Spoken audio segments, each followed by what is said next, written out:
الحمد لله نحمده ونستعينه ونستغفره ونؤمن به ونتوكل عليه ونعوذ بالله من شرور أنفسنا ومن سيئات أعمالنا من يهده الله فلا مضل له ومن يضلل فلا هادي له ونشهد أن لا إله إلا الله وحده لا شريك له ونشهد أن سيدنا محمدا عبده ورسوله أما بعد فأعوذ بالله من الشيطان الرجيم بسم الله الرحمن الرحيم وضرب الله مثلا للذين آمنوا امرأة فرعون إذ قالت رب ابن لي عندك بيتا في الجنة ونجني من فرعون وعمله ونجني من القوم الظالمين صدق الله العظيم اللهم صل على سيدنا محمد وعلى آل سيدنا محمد وبارك وسلم اللهم صل على سيدنا محمد وعلى آل سيدنا محمد وبارك وسلم اللهم صل على سيدنا محمد وعلى آل سيدنا محمد وبارك وسلم رب اشرح لي صدري ويسر لي أمري واحلل عقدة من لساني يفقهوا قولي. معزز خواتین، اللہ تبارک و تعالی کا فضل ہے کہ اللہ نے ہم سب کو یہاں پر دین کی باتیں کہنے اور سننے کے لیے جمع فرمایا.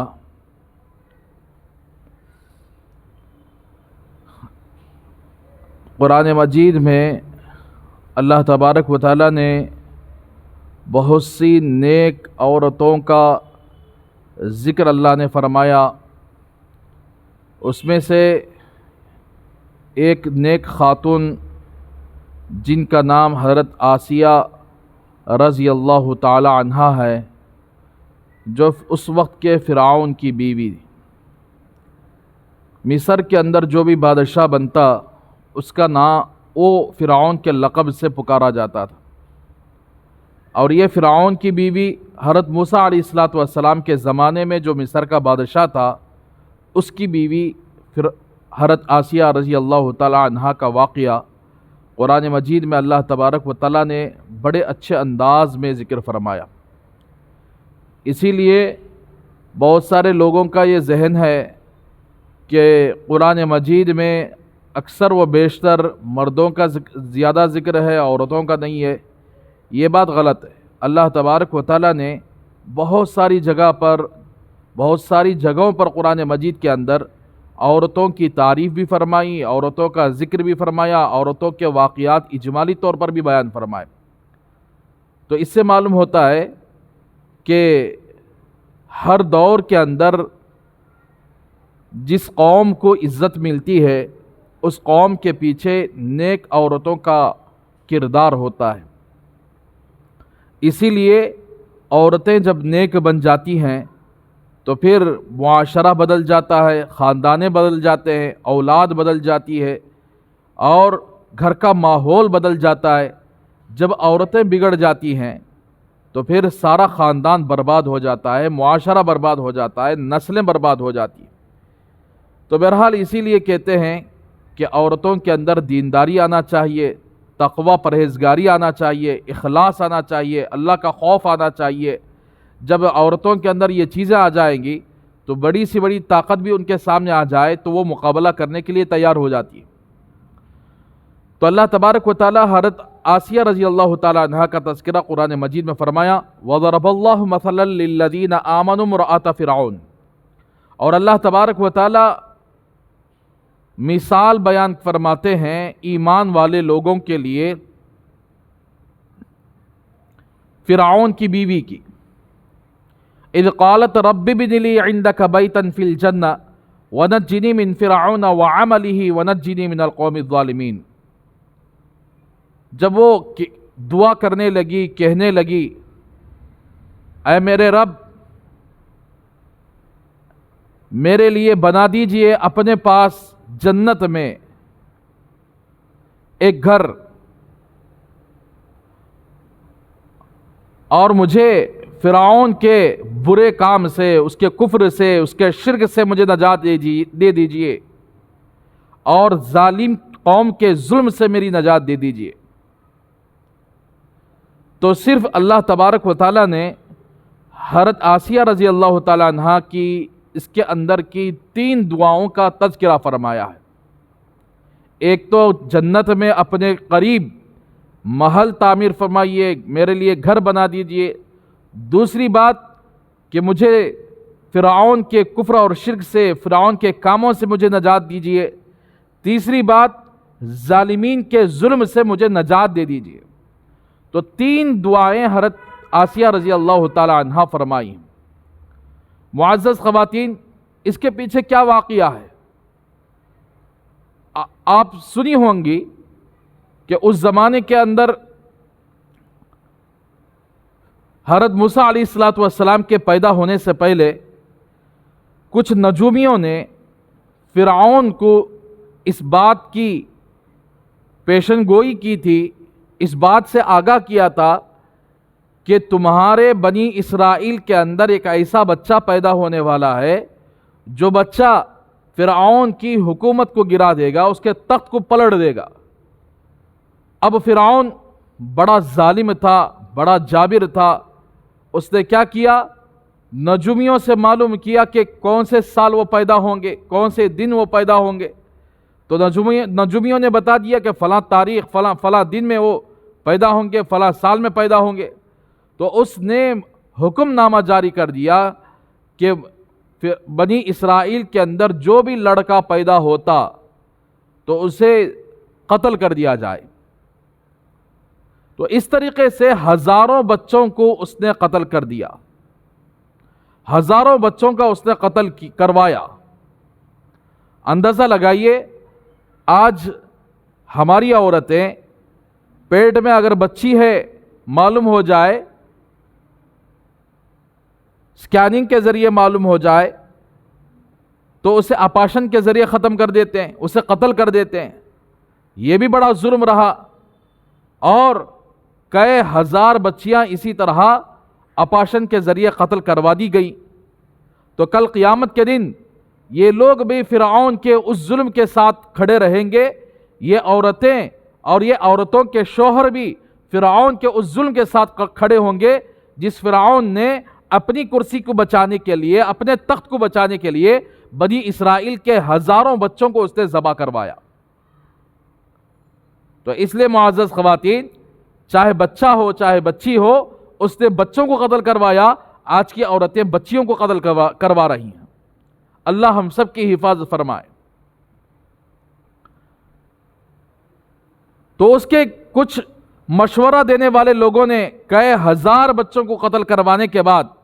اگر کسی جگہ معلوم ہو جاتا کہ فلاں جگہ ولادت ہوئی ہے، ڈیلیوری ہوئی ہے، وہاں فرعون کی پولیس پہنچ جاتی،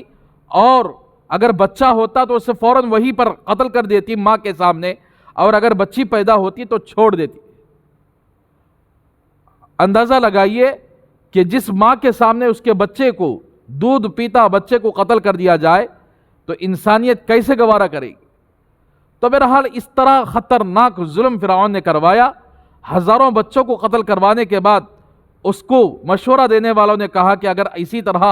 بچے ذبح کر دیے جائیں، اسی طرح قتل کر دیے جائیں، تو اب اس زمانے کے اندر فرعون کا غلامی کرنے والے، فرعون کے قوم کی غلامی کرنے والے بنی اسرائیل لوگ تھے۔ مرد غلام ہوتے تھے اور عورتیں باندیاں ہو کر ان کے گھروں میں کام کیا کرتی تھیں۔ مرد کاشتکاری کر کے اناج اگاتے تھے اور سارا کام بنی اسرائیل کے مرد کیا کرتے تھے۔ لوگوں نے مشورہ دیا کہ اگر اسی طرح تم ذبح کر دو گے تو ایک زمانہ ایسا آئے گا کہ آپ کو کوئی بچہ، کوئی مرد نہیں ملے گا آپ کی خدمت کے لیے، کاشتکاری کرنے کے لیے کوئی مرد نہیں ملے گا، غلامی کرنے کے لیے کوئی مرد نہیں ملے گا، آپ آ کر اس کو قتل کرنا بند کر دیجیے۔ تو چنانچہ اس نے دوسرا حکم نامہ جاری کیا کہ ایسا نہ کریں گے، بلکہ 1 سال بچوں کو قتل کریں گے۔ 1 سال جتنے بچے پیدا ہوں گے، 1 سال مکمل طور پر بچوں کو ذبح کریں گے۔ جب دوسرا سال آ جائے گا تو دوسرا سال بچوں کو ذبح نہیں کریں گے، چھوڑ دیں گے۔ تو کتنی عجیب مینٹالٹی، کتنا عجیب خیال تھا اس ظالم فرعون کا۔ تو چنانچہ جس سال بچوں کو قتل کرنے کی باری نہیں تھی، جس سال بچوں کو چھوڑ دیتا تھا، اس سال حضرت ہارون علیہ الصلوۃ والسلام پیدا ہوئے، جو حضرت موسیٰ علیہ الصلوۃ والسلام کے چچا زاد بھائی تھے۔ ہارون علیہ الصلوۃ والسلام تو بچ گئے، اور جس سال قتل کرنے کی باری تھی اس سال حضرت موسیٰ علیہ الصلوۃ والسلام کی ولادت ہوئی۔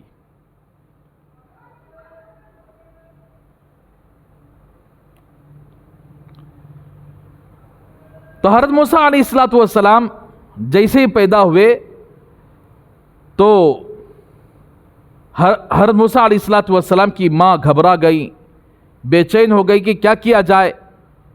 اب یہ پولیس پہنچنے والی ہے، پولیس حضرت موسیٰ علیہ الصلوۃ والسلام کو قتل کر دے گی۔ تو اس نیت سے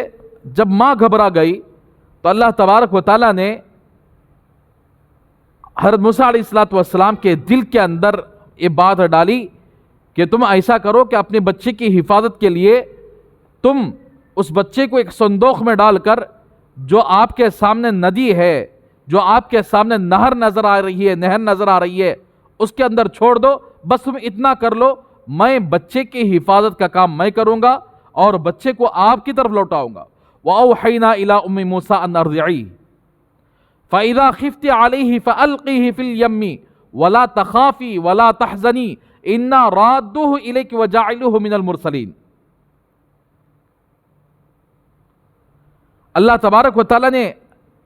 قرآن مجید میں فرمایا کہ ہم نے حضرت موسیٰ علیہ الصلوۃ والسلام کی ماں کی طرف وحی بھیجی، یعنی آپ کے دل کے اندر اللہ تبارک و تعالیٰ نے یہ بات ڈالی کہ آپ اس بچے کو دودھ پلائیے، آپ مت گھبرائیے، آپ مت ڈریے، آپ غم زدہ ہونے کی ضرورت نہیں ہے۔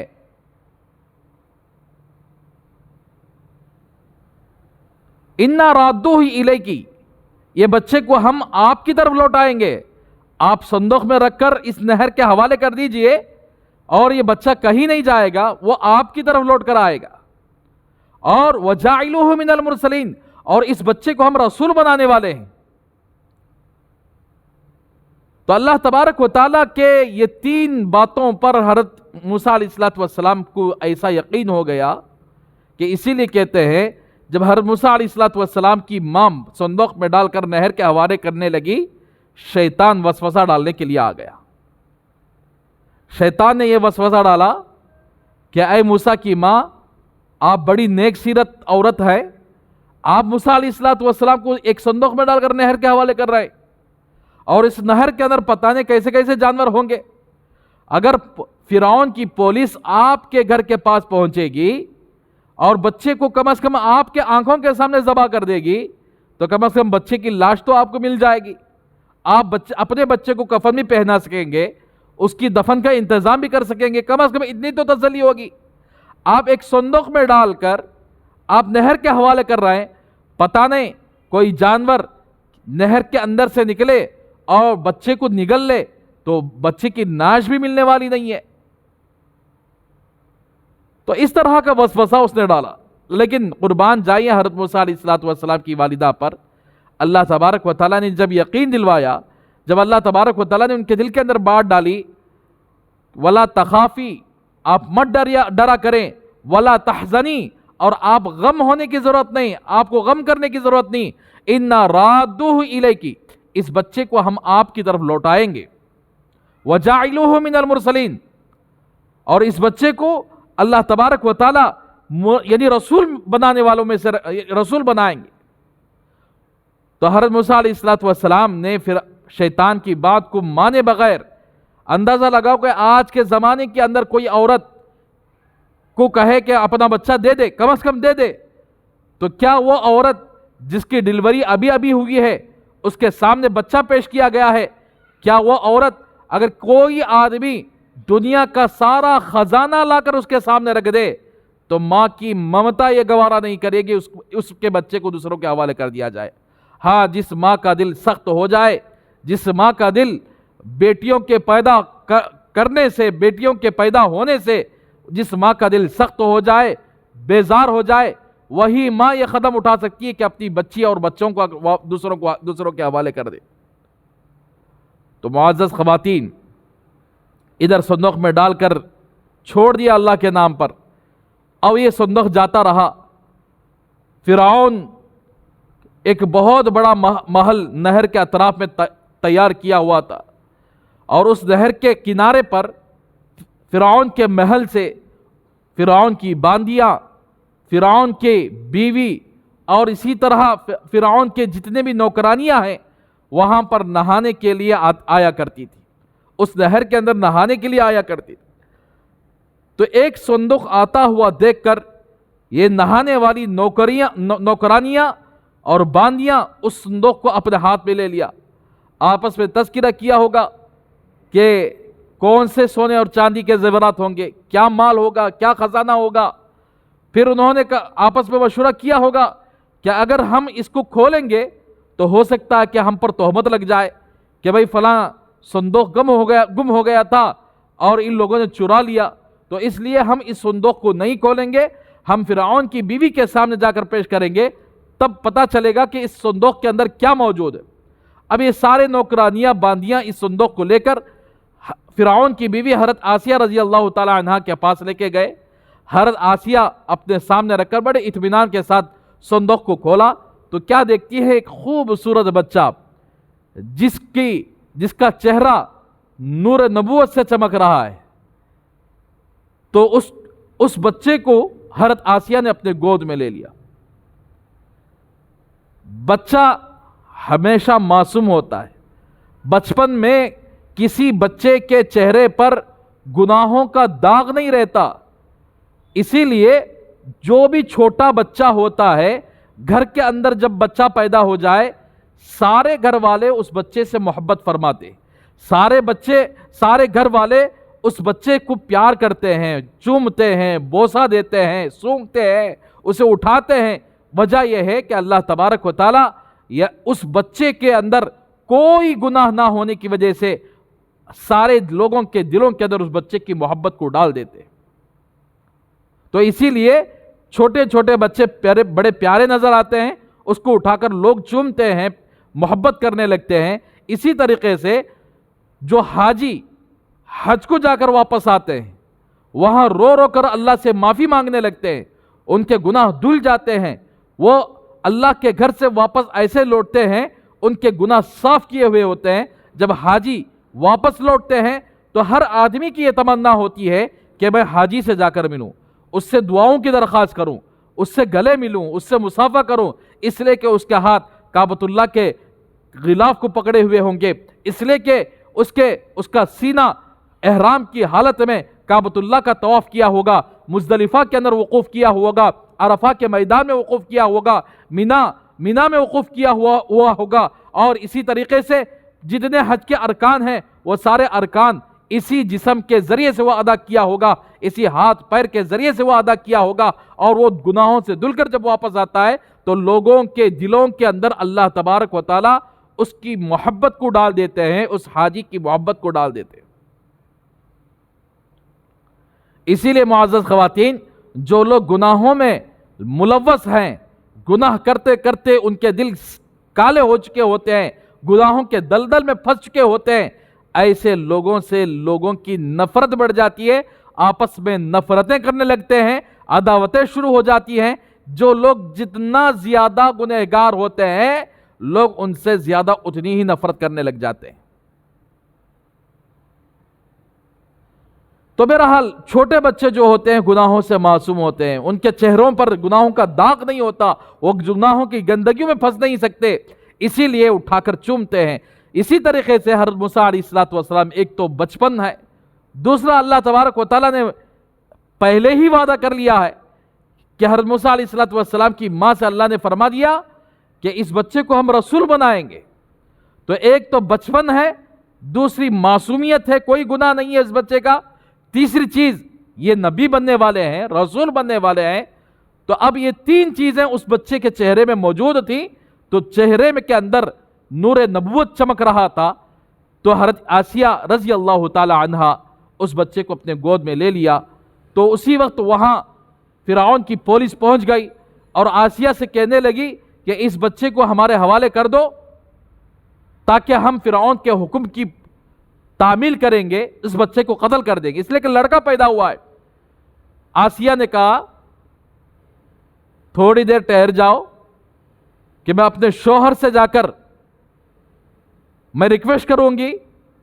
اگر اس بچے کے خون کو میرے شوہر معاف کر دے تو ایسی صورت میں تم اس کو قتل نہیں کر سکتے، اگر میرا شوہر اس کو قتل کرنے کو معاف نہ کرے، اس کے خون کو معاف نہ کرے تو پھر آپ کی مرضی ہے، میں اس میں رکاوٹ نہیں بنوں گی۔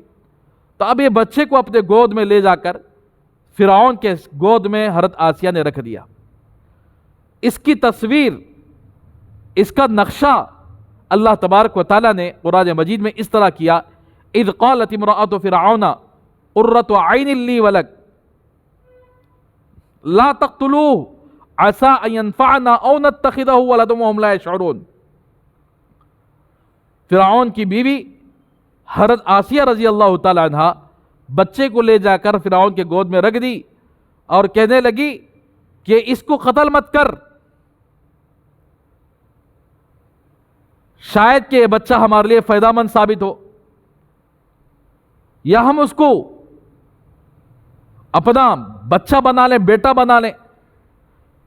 سب سے پہلا جملہ حضرت آسیہ نے یہ فرمایا قرۃ عین لی ولک، یہ بچہ میری آنکھوں کا ٹھنڈک بھی بنے گا، تیری آنکھوں کی ٹھنڈک بھی بنے گا، اس لیے اس بچے کو قتل مت کر، ہو سکتا ہے کہ یہ بچہ ہمیں آگے جا کر نفع پہنچائے، یا کم از کم ہماری کوئی اولاد نہیں ہے، ہم اس بچے کو اپنا بیٹا بنا لیں۔ تو فرعون نے کہا کہ ٹھیک ہے میں اس کو قتل نہیں کروں گا، البتہ معزز خواتین ایک بات یاد رکھیں، فرعون نے حضرت موسیٰ علیہ السلام کے خون کو معاف کر دیا۔ اسی لیے کہتے ہیں علماء اکرام کہ عورتیں جس چیز کی ضد میں لگ جائیں، جس چیز کا اصرار کرنے لگیں، جس چیز کو اپنے ضد کی وجہ سے وہ حاصل کرنا چاہیں، چاہے کوئی بھی چیز ہو اس کو حاصل کر کے ہی رہیں گی۔ فرعون ہزاروں بچوں کا قاتل، ہزاروں بچوں کو اس نے ذبح کیا، اتنا بڑا ظالم، اس کی بیوی جب جا کر ریکویسٹ کی، اصرار کیا اپنے شوہر سے کہ دیکھو اس بچے کو قتل نہ کرو، یہ میری آنکھوں کی ٹھنڈک بھی بنے گا، آپ کی آنکھوں کی ٹھنڈک بھی بنے گا، ہماری کوئی اولاد نہیں ہے، شاید یہ ہمیں فائدہ پہنچائے گا، یا کم از کم ہم اس کو بیٹا بنا لیں گے۔ تو اب فرعون جیسے ظالم بھی اپنی بیوی کے سامنے جھک گیا، اپنی بیوی کی ضد کو پورا کرنے لگا۔ تو اسی لیے علماء کرام فرماتے ہیں کہ عورتوں کو چاہیے دین کے کاموں میں، نیک کاموں میں اپنے اصرار کی وجہ سے، اپنے ضد کی وجہ سے اپنے شوہروں کو منائیں۔ کوئی شوہر، کسی بھی عورت کا شوہر نماز نہیں پڑھ رہا ہے، آپ ضد کریں کہ نماز پڑھیں، نماز کی عادت ڈلوائیں۔ کوئی کسی عورت کا شوہر داڑھی نہیں رکھ رہا ہے، اگر آپ ضد کریں گی، اصرار کریں گی، انشاءاللہ وہ داڑھی بھی رکھ لے گا۔ کسی عورت کا شوہر حرام مال کھا رہا ہے، سود کا پیسہ لے رہا ہے، آپ ضد کریں کہ ہم حلال طریقے سے کمانا چاہیے، سود کا مال ہمیں نہیں ہونا چاہیے، حرام کا مال ہمیں نہیں ہونا چاہیے، تو ایسی صورت میں وہ شوہر اپنی عورت کی بات کو ضرور مان لے گا۔ اس لیے کہ اللہ تبارک و تعالیٰ نے عورت کی زبان کے اندر ایسی طاقت رکھی ہے، اگرچہ فرعون جیسا بڑا ظالم بھی ہو، اس کے سامنے اس کی بیوی آ کر کسی بات کو منوانا چاہے تو وہ مان کر ہی رہے گا، جیسا کہ قرآن مجید میں اللہ تبارک و تعالیٰ نے اس کا تذکرہ بھی فرما دیا۔ تو اس لیے معزز خواتین اپنے ضد اور اصرار دین پر لگائیں، نہیں ہم اپنے بچوں کو دیندار بنائیں گے، اپنے بچوں کو حافظ بنائیں گے، اپنے بچوں کو عالم بنائیں گے، اپنے بچوں کو دین کا سپاہی بنائیں گے، اور اپنے شوہر کو اچھے طریقے سے نصیحت کر کے ان کو نمازی بنائیں گے، ان کو داڑھی والا بنائیں گے، ان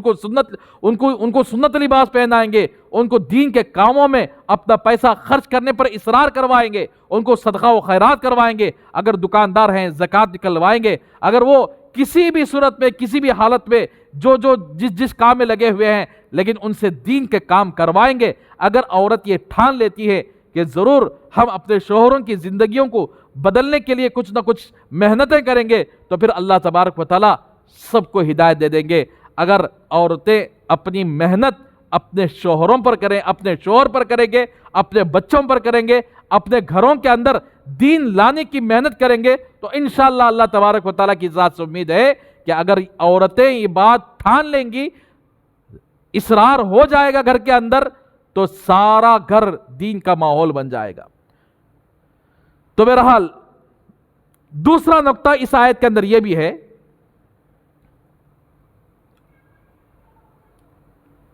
کوئی بھی بات بولنے سے پہلے سوچ کر بولنا چاہیے۔ بعض باتیں ایسی ہوتی ہیں کہ جس بات کی وجہ سے انسان کا ایمان، مسلمان کا ایمان بھی سلب ہو سکتا ہے، چھینا جا سکتا ہے، اور جس کو وہ معمولی سمجھتا ہے۔ حدیث پاک کے اندر آتا ہے، آپ پہلے حدیث سن لیجئے، بعد میں آپ کو سمجھاؤں گا۔ بہت سارے لوگ، حدیث پاک کے اندر آتا ہے، حدیث کا مضمون ہے کہ رسول اللہ صلی اللہ علیہ وسلم نے ارشاد فرمایا، بہت سارے لوگ ایسے ہیں جو پوری زندگی نیک اعمال کرتے ہوں گے، کرتے کرتے یہاں تک پہنچ گئے ہوں گے کہ ان کے اور جنت کے درمیان صرف ایک بالش کا فاصلہ رہے گا، لیکن ان کی موت کفر پر آئے گی اور وہ سیدھا جہنم میں چلے جائیں گے۔ کوئی کام اس طرح کیے ہوں گے جس کی وجہ سے ان کا ایمان چھن جائے گا اور ان کی موت کفر پر آئے گی، اور وہ جنت میں جانے کے بجائے ان کو جہنم کا فیصلہ ہو چکا ہوگا۔ کچھ لوگ ایسے بھی ہوں گے پوری زندگی جہنمیوں کا کام کرتے ہوں گے، یہاں تک گناہ کرتے کرتے ان کے اور جہنم کے درمیان صرف ایک بالش کا فاصلہ رہے گا، لیکن مرنے سے پہلے کوئی ایسا عمل کیے ہوں گے جس کی وجہ سے اللہ تبارک و تعالیٰ ان کو ان کے ایمان کی حفاظت کر کے ان کو جنت میں داخل فرما دیں گے، جہنم سے بچا لیں گے۔ اسی لیے کہتے ہیں آدمی کوئی بات اس طریقے سے کرتا ہے جس بات کو وہ معمولی سمجھتا ہو، لیکن اللہ کی نگاہ میں وہ بات بڑی پکڑ کا ذریعہ بنے، یا کوئی کام ایسا کرتا ہے جس کو معمولی سمجھ کر وہ کام کرتا ہے لیکن اللہ کے نگاہ میں وہ کام جہنم کے میں جانے کا ذریعہ بنے، اللہ کی نگاہ میں وہ ناراضگی کا کام بنے، تو ایسی صورت میں وہ کام اگرچہ کہ پوری زندگی نیک عمل کرتا رہا لیکن کسی ایک کام کے ذریعے یا کسی ایک بات کے ذریعے جس کو وہ معمولی سمجھ کر بات کیا ہو، معمولی سمجھ کر وہ گناہ کیا ہو، لیکن اللہ کی نگاہ میں وہ بڑا گناہ ہو، تو اللہ تبارک و تعالیٰ اس کو جنت میں بھیجنے کے بجائے جہنم میں بھیج دیتے ہیں۔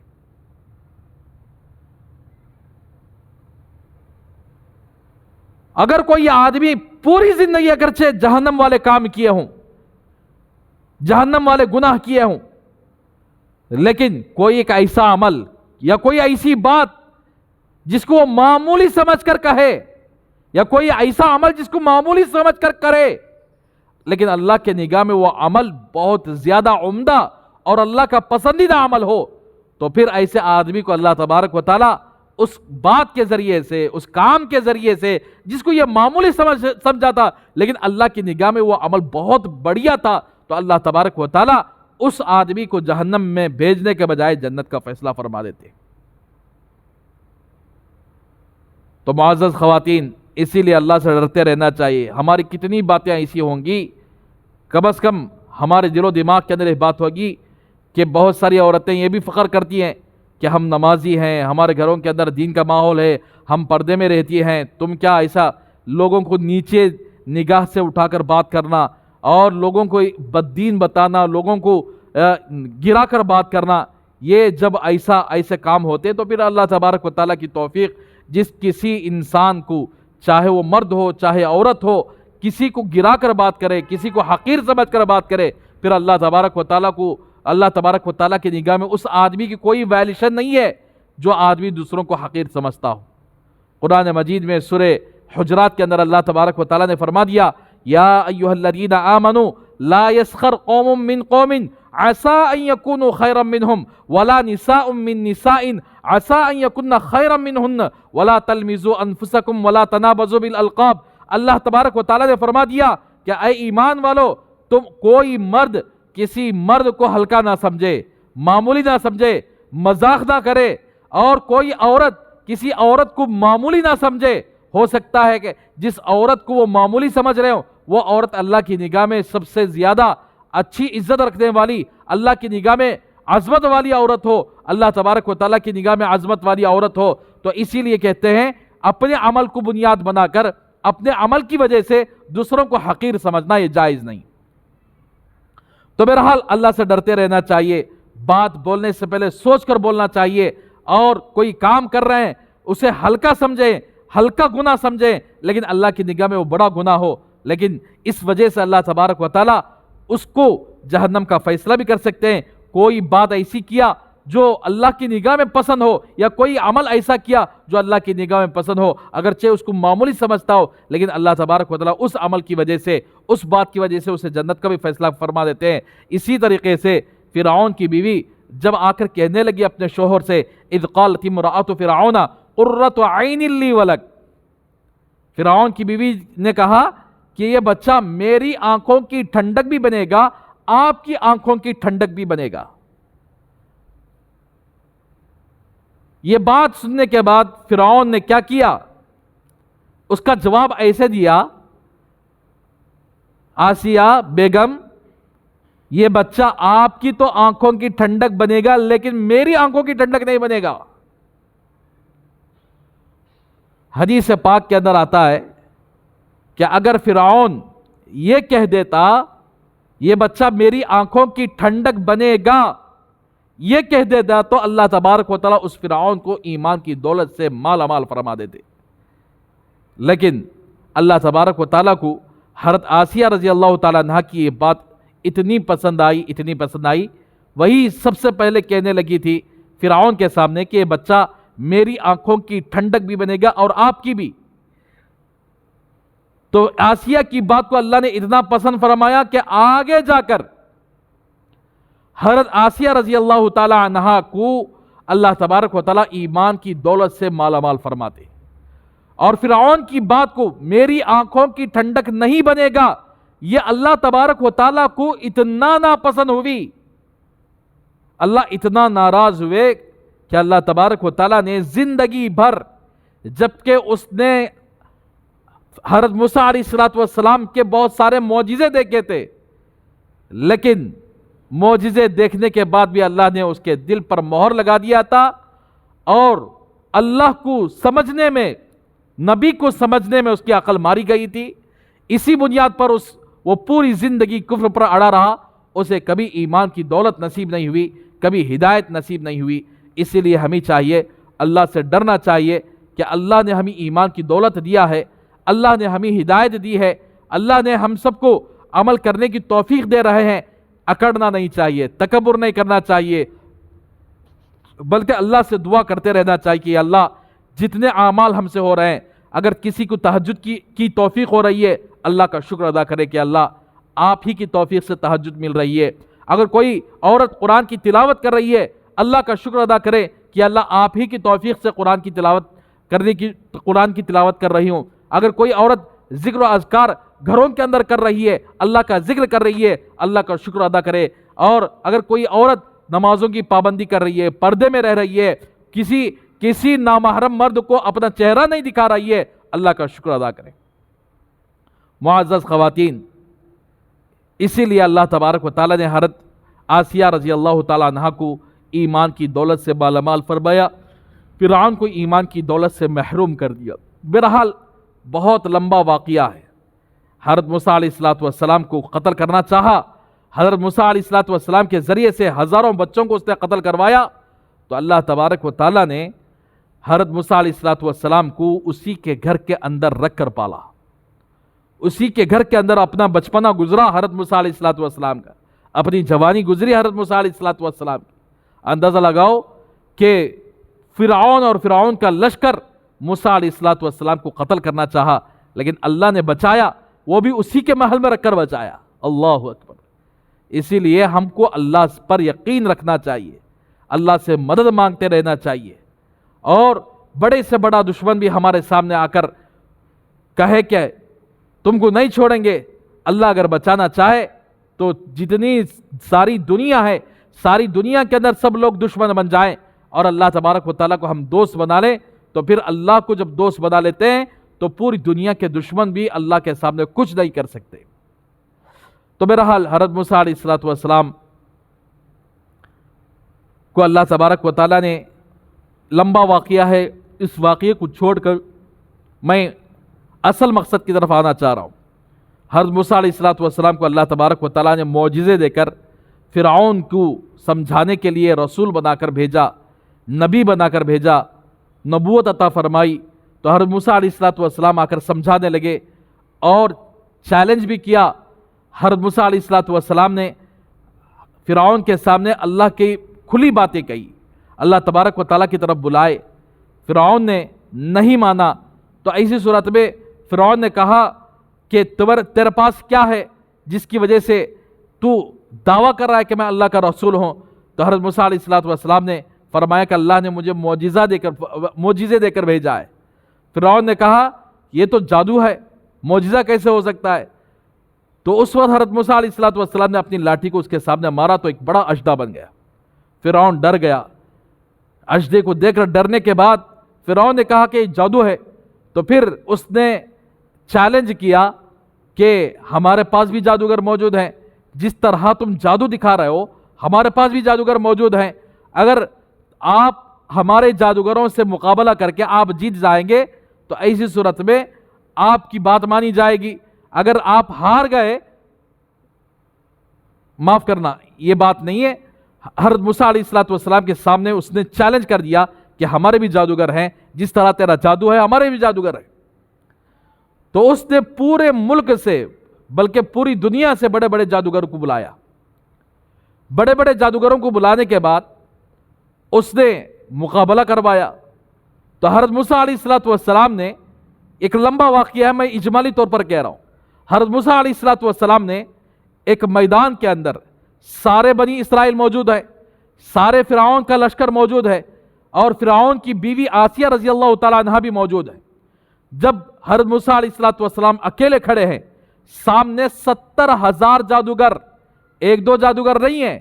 70,000 جادوگروں کو مقابلے کے لیے فرعون بلا بھیجا، اور سامنے آئے۔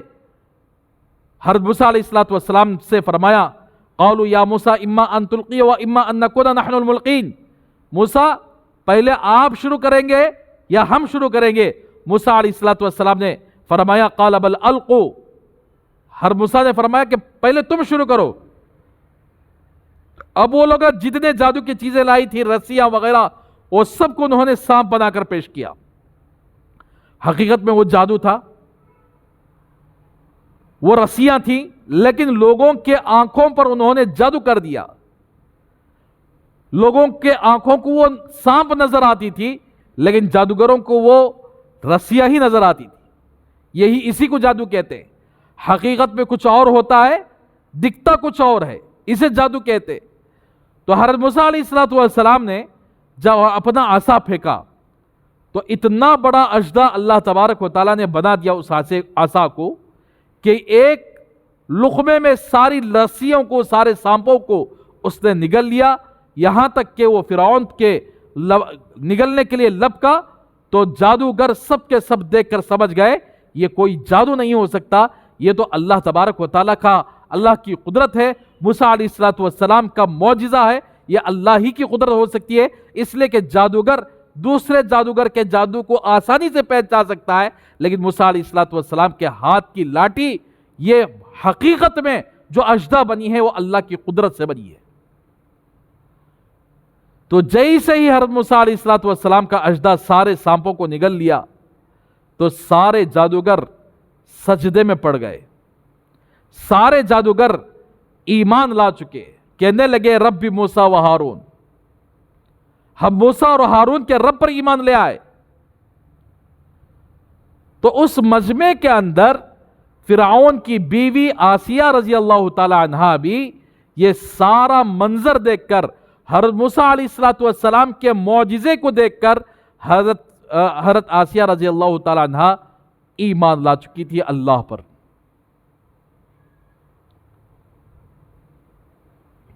جب فرعون کو معلوم ہوا، ایک طرف تو جادوگر ایمان لے آئے، جادوگروں کو اس نے دھمکی دیا کہ تمہارے ہاتھ پیر الٹے کاٹ دوں گا، تم نے کیا وعدہ کیا تھا، تم کیا کر رہے ہو، تم موسیٰ پر کیوں ایمان لائے ہو، رب تو میں ہوں، انا ربکم الاعلی کہنے لگا۔ ایک طرف باہر تو جادوگر مسلمان ہو گئے، گھر کے اندر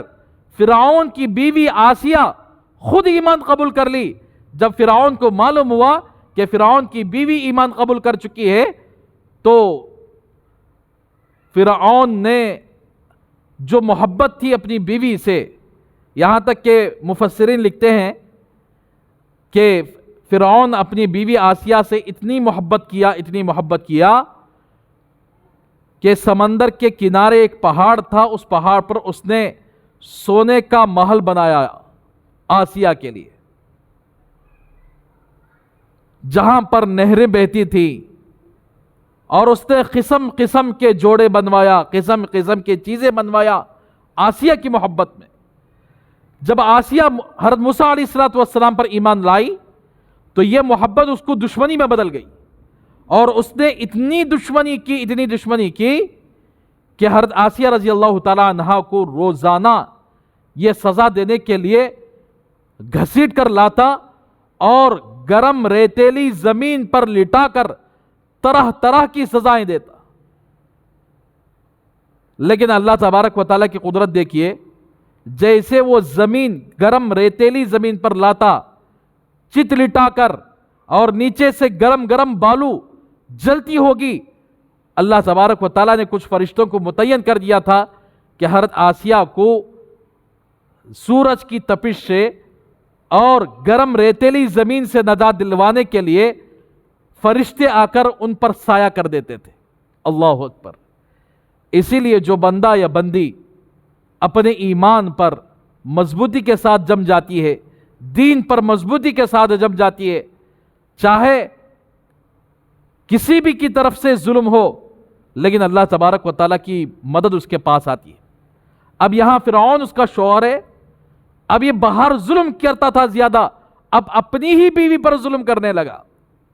آج کل سناتے ہیں بہت ساری عورتیں کہ میرا شوہر بڑا ظالم ہے، میرا شوہر مجھ سے بڑی تکلیف دیتا ہے، میرا شوہر فلاں فلاں ایسا کرتا ہے۔ تو معزز خواتین، ہمیں حضرت آسیہ رضی اللہ تعالیٰ عنہا کے واقعے سے سبق لینا چاہیے کہ حضرت آسیہ نے اپنے شوہر کے ظلم پر کیا معاملہ کیا، صبر کیا، اللہ سے مدد مانگی، اللہ کی محبت اتنی آ گئی حضرت آسیہ کے دل کے اندر، اب اللہ کے علاوہ حضرت آسیہ کو کوئی نظر نہیں آ رہا تھا۔ یہاں تک کہ اس نے کیا کیا، بہت ساری مختلف سزائیں دی، کوڑے لگوایا، مارا، یہاں تک کہ حضرت آسیہ رضی اللہ تعالیٰ عنہا کے جب کوڑے لگواتا تھا، کوڑے کے ساتھ ساتھ ان کا چمڑا بھی نکل کر آتا تھا، ایسے کوڑے لگوایا۔ اندازہ لگائی کہ کتنی تکلیف ہوگی، صبر کے دامن کو نہیں چھوڑا انہوں نے۔ آج ہمیں کسی عورت کو اس کے شوہر سے تکلیف پہنچ گئی، سارے قوم کے اندر ڈھنڈورا پیٹتے پھرتے ہیں کہ فلاں آدمی ظلم کر رہا ہے اپنے بیوی پر۔ لیکن یاد رکھیں، جو عورت صبر کر لیتی ہے اور اللہ کے ساتھ اس کا معاملہ ٹھیک ہو جاتا ہے، وہ اللہ سے مدد مانگنے لگتی ہے، اگر اس کا شوہر ظالم ہو اور وہ اللہ سے مدد مانگے عورت، تو پھر اللہ تبارک و تعالیٰ اس عورت کی مدد فرماتے ہیں۔ آخر میں اس نے اتنا بڑا ظلم کیا، لوہے کی میخیں منگوایا اور حضرت آسیہ رضی اللہ تعالیٰ عنہا کے دونوں ہاتھ کے اندر میخ مارنے لگا۔ تو اندازہ لگاؤ، نازک ہاتھوں پر اگر سوئی بھی چک جاتی ہے تو عورت برداشت نہیں کر سکتی، لیکن حضرت آسیہ رضی اللہ تعالیٰ عنہا کے ہاتھوں پر لوہے کی میخیں ماری جا رہی ہیں، پیر پر لوہے کی میخیں ماری جا رہی ہیں، خون نکل رہا ہے، تکلیف ہو رہی ہے، لیکن اللہ تبارک و تعالیٰ نے آسمان کے سارے پردے اللہ نے ہٹا دیے، جنت کے محلات کا نظارہ کروانے لگا اللہ تبارک و تعالیٰ، جنت کے نعمتیں دکھوانے لگا، تو حضرت آسیہ کو وہ تکلیف کا کچھ احساس ہی نہیں ہوا۔ جیسے کسی مرد یا عورت کو آپریشن کرنے سے پہلے اس کے لیے ایک انجیکشن لگواتے ہیں، مد کی انجیکشن، تو اس کے جسم میں مد چڑھ جاتا ہے، وہ بے ہوش ہو جاتی ہے، اس حالت میں ڈاکٹر آپریشن کر دیتے ہیں، اسے پتہ بھی نہیں چلتا۔ یہاں حضرت آسیہ رضی اللہ تعالیٰ عنہ کو اللہ تبارک و تعالیٰ نے تمام آسمانوں کے پردے ہٹا کر جنت کے نعمتیں دکھانے لگا، جنت کے محلات دکھانے لگا، تو حضرت آسیہ رضی اللہ تعالیٰ عنہ وہ ساری تکلیفیں بھول چکی اور سارے محلات کو دیکھ کر ہنسنے لگی، مسکرانے لگی۔ فرعون نے دیکھا کہ حضرت آسیہ چلانے کے بجائے، چیخے مارنے کے بجائے، رونے کے بجائے مسکرا رہی ہیں، ہنس رہی ہیں، اس کے غصے میں اور اضافہ ہو گیا، وہ آگ بگولا ہو گیا اور کہنے لگا یہ کیا عجیب عورت ہے کہ میں اس کے ہاتھ اور پیر پر میخیں مار رہا ہوں، اس کو تکلیف دے رہا ہوں، روزانہ اس کو سزائیں دے رہا ہوں، گرم ریت پر لٹا کر اس کو سزائیں دے رہا ہوں، لیکن یہ عورت بڑی عجیب ہے، کہہ رہی ہے کہ میں اپنے اللہ کو چھوڑنے والی نہیں ہوں، میں اپنے نبی کو چھوڑنے والی نہیں ہوں، میں اپنے نبی موسیٰ علیہ السلام پر ایمان لا چکی اور اپنے اللہ پر ایمان لا چکی، میں ایک اللہ کو چھوڑ کر کسی اور کو معبود ماننے والی نہیں ہوں۔ تو ایسی صورت میں فرعون آگ بگولا ہو گیا اور یہ اپنے اس بات پر مصر ہو گئی، ضد پر اڑ گئی اور اپنے قدم جمائے رکھی، تو فرعون اور غصے میں آ گیا اور اس نے کہا کہ اب اس سزا کے بعد ایک ایسی سزا کہ اس آسیہ کو ہمیشہ کے لیے ختم کر دیا جائے۔ تو معزز خواتین، ایسی عورتیں بھی زمانے میں گزری ہیں، اپنے ایمان کی حفاظت کے لیے ہاتھ پیر میں میخیں ٹھکوا لی، لیکن ایمان نہیں چھوڑا، اپنے اللہ کو نہیں چھوڑا، اپنے نبی کی رسالت کو نہیں چھوڑا، بلکہ استقامت کے ساتھ جبی رہی۔ آج ہمارا پر دین کے معاملے میں کوئی ظلم کر رہا ہے، کسی عورت کا شوہر ایسا ہو کہ وہ نماز پڑھنے پر مار رہا ہو، کسی عورت کا شوہر ایسا ہو کہ وہ روزہ رکھنے پر تکلیف دے رہا ہو، کسی عورت کا شوہر ایسا ہو کہ تہجد پڑھنے کی وجہ سے اس کو تکلیف دے رہا ہو، کسی عورت کا شوہر ایسا ہو کہ قرآن مجید کی تلاوت کی وجہ سے، ہے کوئی ایسا؟ کوئی بھی نہیں ہے۔ لیکن عورتیں اتنی غفلت میں پڑی ہوئی ہیں، بس ہماری زندگی ٹی ویوں میں گزر جائے، ہماری زندگی ان سیریلوں میں گزر جائے، ہماری زندگی ان ناچ گانے والے، ان ننگے جسم دکھانے والوں کے پیچھے ہماری زندگی گزر جائے، بس اسی کو مقصد بنا کر عورتیں زندگی گزار رہی ہیں۔ نہ نماز، نہ روزہ، نہ قرآن کی تلاوت، نہ ذکر و اذکار، نہ پردہ۔ کہاں سے اللہ کی مدد آئے گی؟ جبکہ آج کے زمانے میں کوئی دین کا کام کرنے پر، کلمہ پڑھنے پر، نماز پڑھنے پر، قرآن کی تلاوت کرنے پر، ذکر کرنے پر، پردہ کرنے پر کوئی تکلیف دے رہا ہے؟ بس بہانے ہزار ہیں ہمارے پاس، اعمال بہت سارے ہیں کرنے کے لیے، لیکن کرنے کی توفیق نہیں ملتی، اس لیے کہ ارادہ ہی نہیں کیا ہم نے۔ معزز خواتین، اسی لیے کہتے ہیں اللہ نے آج سہولتیں دی ہیں، کوئی آدمی ہم پر ظلم کرنے والا نہیں ہے، لیکن اس کے باوجود بھی عورتیں اپنی غفلت کی زندگی گزار رہے ہیں۔ ہمیں چاہیے کہ غفلت کی زندگی سے باہر آئے۔ اب دیکھیے، آخری فرعون نے اعلان کیا، بڑے بڑے پتھر لے کر آؤ، پتھر ڈالنے سے پہلے پوچھو کیا تم فرعون کو رب مانتی ہو یا موسیٰ کے رب کو رب مانتی ہو؟ اب بھی تیرے لیے وقت ہے، اگر تو فرعون کو رب مان گئی تو تجھے تیری نجات مل جائے گی، اگر تو نے فرعون کو رب نہیں مانا، موسیٰ کے رب کو رب مانا، اس کے خیمے خیمے کر دو، پتھر ڈال کر اس کے جسم کے ٹکڑے ٹکڑے چور چور کر دو۔ بڑے بڑے پتھر لائے گئے، ایک پتھر سیدھے پر رکھا گیا اور دوسرا پتھر اٹھا کر پوچھا گیا، ابھی بھی آخری وقت ہے کہ تم فرعون کو رب مان لو۔ اس وقت حضرت آسیہ رضی اللہ تعالی عنہا کی 3 دعائیں زبان مبارک سے نکلی، اللہ اکبر۔ پہلی دعا یہ تھی کہ یا اللہ جنت میں آپ کے پاس مجھے ایک گھر بنا دیجئے۔ کتنی پیاری دعا دیکھیے، جنت میں وہ بھی اللہ کے پاس ایک گھر بنا دیجئے۔ اور دوسری دعا یہ تھی وَنَجِّنِي مِن فِرْعَوْنَ وَعَمَلِهِ، مجھے فرعون سے اور فرعون کے کاموں سے، فرعون کافر ہے، مشرک ہے، خدائی کا دعویٰ کیا ہوا ہے، اس سے مجھے نجات دے دیجئے۔ دوسری دعا یہ فرمائی حضرت آسیہ رضی اللہ تعالیٰ عنہ۔ تیسری دعا یہ فرمائی وَنَجِّنِي مِنَ الْقَوْمِ الظَّالِمِينَ، ظالم قوم سے میری نجات عطا فرما دیجئے، یہ میرے اوپر جو ظلم ہو رہا ہے۔ تو اللہ تبارک و تعالیٰ نے تینوں دعائیں قبول فرما لی، اللہ اکبر۔ اسی لیے جس عورت کا یقین اللہ پر مضبوط ہو جائے، جو عورت اللہ سے محبت کرنے والی بن جائے، وہ عورت کبھی گناہ کرنے والی نہیں رہے گی، کبیرہ گناہ کرنے والی نہیں رہے گی، وہ ہمیشہ اللہ کی یاد میں رہے گی، وہ ہمیشہ نمازوں کی پابند رہے گی، وہ ہمیشہ تہجد پڑھے گی، اللہ سے مانگنے والی بن جائے گی۔ بڑی سی بڑی مصیبت آ جائے، بڑی سی بڑی تکلیف آ جائے، وہ اللہ کو کہے گی، کسی مخلوق کو نہیں کہے گی۔ معزز خواتین، حضرت آسیہ کا اللہ بھی وہی ہے، ہمارا اللہ بھی وہی ہے، وہی اللہ ہے۔ حضرت آسیہ کی دعاؤں کو قبول کرنے والا وہی اللہ ہے جس اللہ نے ہم کو پیدا کیا ہے۔ آج بھی اگر عورتوں پر مصیبت آ جائے یا گھر کے اندر کوئی پریشانی آ جائے تو ہم لوگ کیا کر رہے ہیں؟ پریشانیاں کا حل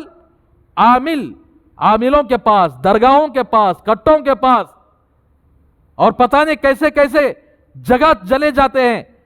برقع اوڑھ کر کبھی کافروں کے پاس چلے جاتے ہیں تعویذ ڈنڈوں کے لیے۔ کیا ہم لوگوں کو شرم نہیں آ رہی ہے کہ اللہ نے ایمان جیسی دولت عطا فرمائی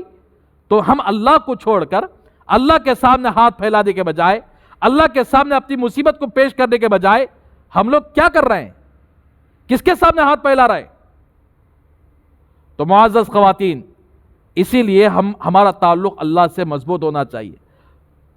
اب یہ ظالم پتھر اٹھائے حضرت آسیہ کو کچلنے کے لیے، اللہ نے اس سے پہلے ہی حضرت آسیہ کی روح کو نکال لیا، جنت پہ پہنچا دیا،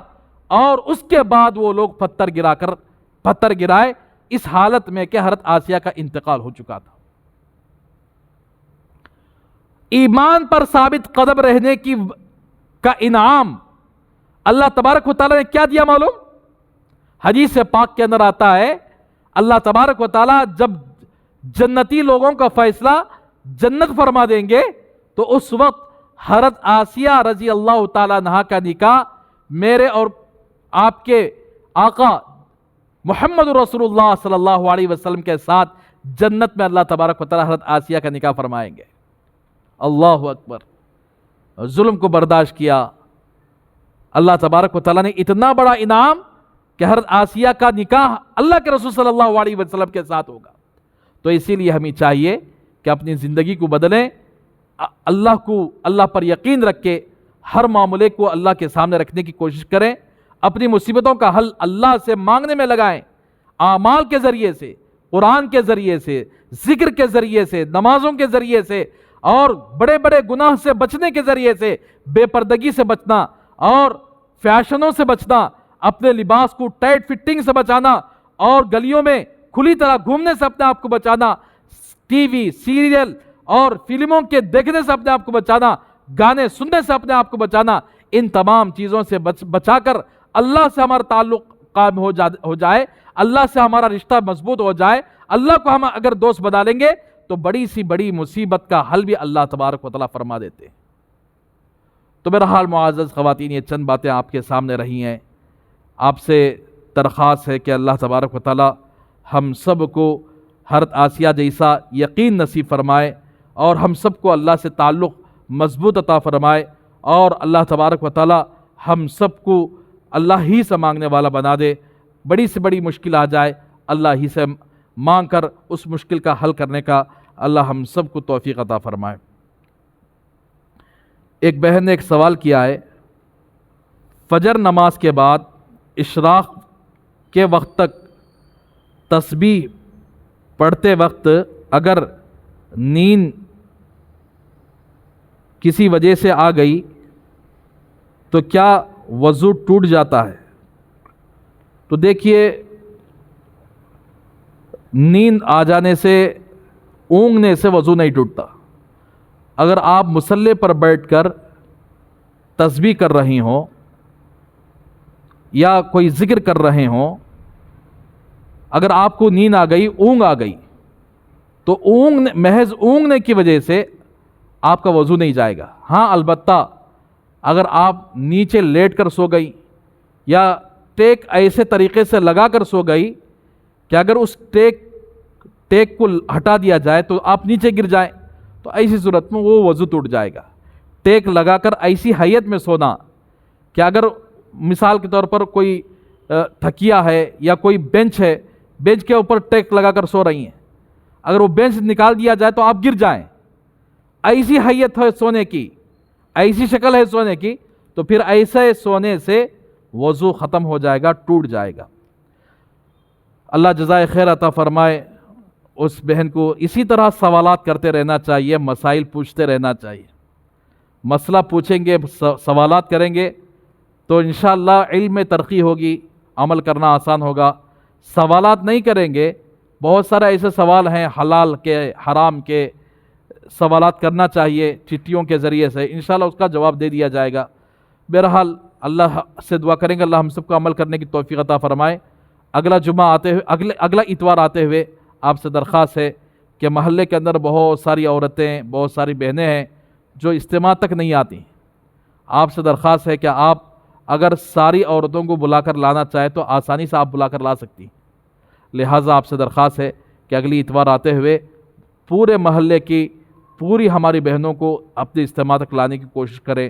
اور دوسری بات یہ ہے کہ 5 وقت کی نماز پابندی سے پڑھنے والی بن جائیں، قرآن کی تلاوت روزانہ 1 پارہ کم از کم پڑھنے کا معمول بنائیں، اور ذکر روزانہ 5 منٹ کا کم از کم ذکر پورے گھر والے بیٹھ کر 1 مرتبہ تیسرا کلمہ، 1 مرتبہ درود شریف، 1 مرتبہ اللہم اغفر لی وللمؤمنین والمؤمنات والمسلمین والمسلمات، اور 100 مرتبہ لا الہ الا اللہ پڑھ کر پورے گھر والے اگر دعا کریں گے تو گھر کے جتنے مسائل ہیں، حالات ہیں، اللہ تبارک و تعالیٰ ذکر کی برکت سے ختم فرما دیں گے۔ تو یہ ذکر کرنے کا معمول ہر گھر کے اندر بنا لیں، انشاءاللہ بڑا فائدہ ہوگا۔ ہمارے حضرت فرماتے ہیں کہ بہت سارے گھرانوں کے اندر ایسی تبدیلیاں آئی ہیں کہ گھروں کے اندر اللہ کی رحمتیں اور برکتیں خود ان لوگوں نے دیکھا جن لوگوں کے گھروں کے اندر اس طرح چھوٹے بڑے سب مل کر اللہ کا ذکر کیا کرتے۔ اور فضائل اعمال کی تعلیم روزانہ ہر گھر کے اندر کیا جائے، اس سے ہماری زندگی کے اندر دین آئے گا۔ یہ چند باتیں رہیں، اللہ سے دعا کریں کہ اللہ ہم سب کو عمل کرنے کی توفیق عطا فرمائے۔